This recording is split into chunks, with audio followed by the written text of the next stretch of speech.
And here is Eli with some questions. Find the area between the curves of f of x and g of x on the closed interval of a to b.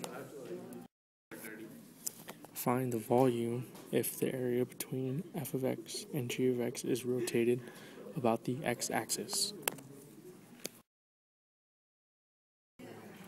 These two questions are related, but we'll get to that later. Find the area between the curves f of x and g of x on the closed interval of a to b. We use the formula, the integral of a to b, f of x minus g of x dx. There are two ways to answer the problem. It could be top minus bottom or right minus left, depending on the problem. When it's on the x-axis, you take the top line and subtract it from the bottom line. Just like in this graph right here. You would take f of x minus g of x to find the area between the curve. If the function is on the y-axis, you take the right line and subtract it from the left line. Just like in this graph right here.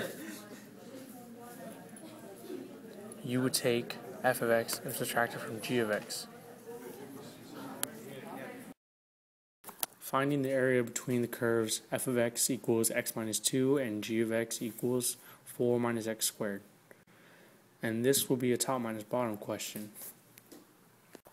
Based on the graph, we take the integral from negative 3 to 2 of 4x minus x squared minus x minus 2. There we distribute the negative and add like terms, and we get the integral from negative 3 to 2, and you get negative x squared minus x plus 6. Then you integrate it, and you get negative 1/3 x cubed minus 1/2 x squared plus 6x, and you evaluate it from negative 3 to 2. After evaluating, you should get the answer to be 20.823 with a calculator. Finding the area of x equals y squared minus 2 and x equals 1/2 y squared. This will be a right minus left problem, so it will be the integral from a to b, f of y minus g of y dy.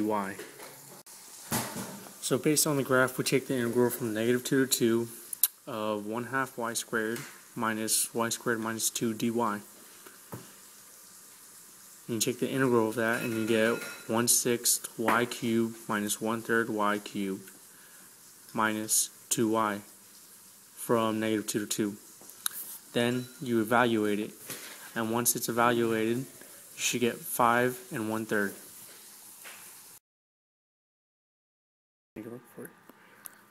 Find the volume if the area between f of x and g of x is rotated about the x-axis. To do that, we use the formula pi from the integral of a to b of big R squared minus little r squared dx. And the same rule of top minus bottom and right minus left applies. And that's how they're related. This first example will be over the x-axis, where the given function is y equals 2 and x equals 3y over 2, which also equals y equals 2x over 3. So big R will be 2 and little r would be 2x over 3. So we use the formula again, and we substitute what we need, and we get pi from the integral of 0 to 3 of 2 squared minus 2/3 x squared dx. And then integrate that, and we should get pi 4x minus 4 over 27x cubed evaluated from 0 to 3. And then, once evaluated, you should get a pi. This second example will be over the y-axis, and here big R will be 3y over 2 and little r will be 0. And we still use the same formula. So then we substitute all the factors and we get pi from the integral of 0 to 2 of 3y over 2 squared dy. And then we square each side, and you get pi from the integral of 0 to 2 of 9/4 y squared dy, and then you evaluate it from 0 to 2 equals 6 pi. And now here's Charlie with a couple more questions.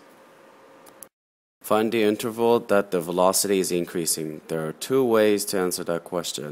You can do it graphing and algebraically. If you're given an equation x of t, then first since you need to find v of t equals positive, you should first put a derivative which gives you v of t, and since you need to find v prime of t, and v of prime of t equals x double prime of t. If v of t is positive, then the values of x double prime of t that are positive should equal.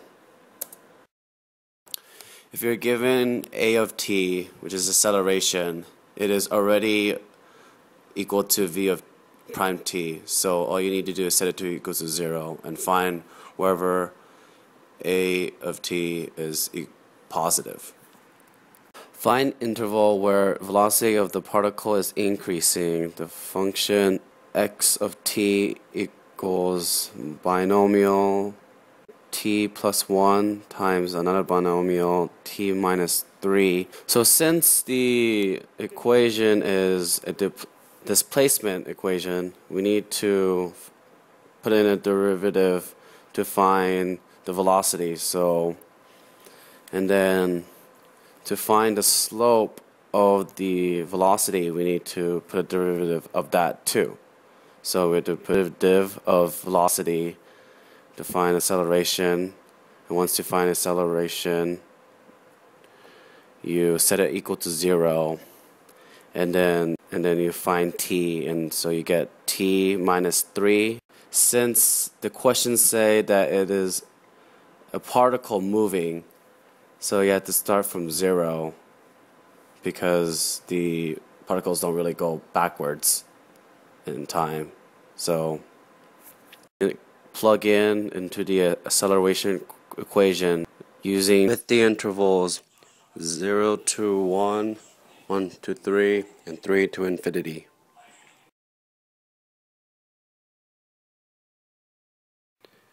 If you plug in a number between 0 to 1, well, then you get a positive answer because you get negative from t minus 3 and negative from t minus 1.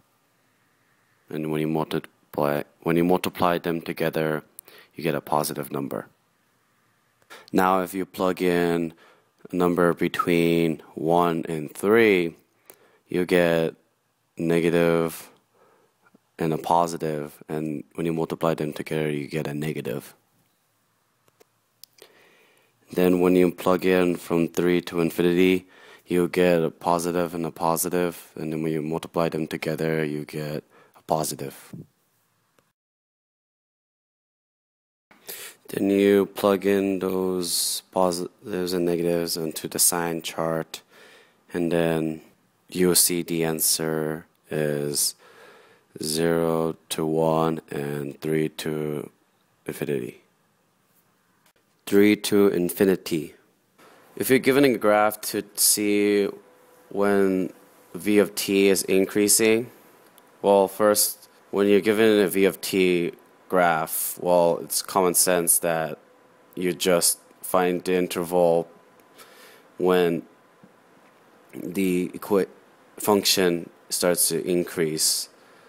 And when you're given a of t, since a of t equals v prime of t, and all you need to find is the v of t is positive, so all you need to do is find the interval that is over the x-axis.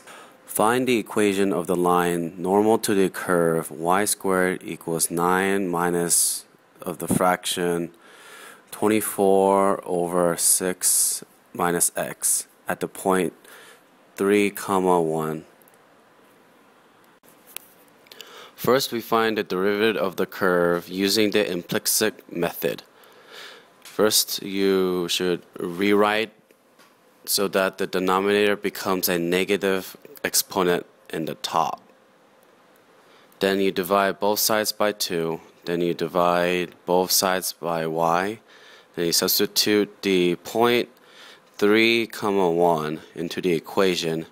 And then you should get the slope of a tangent line, negative 4/3.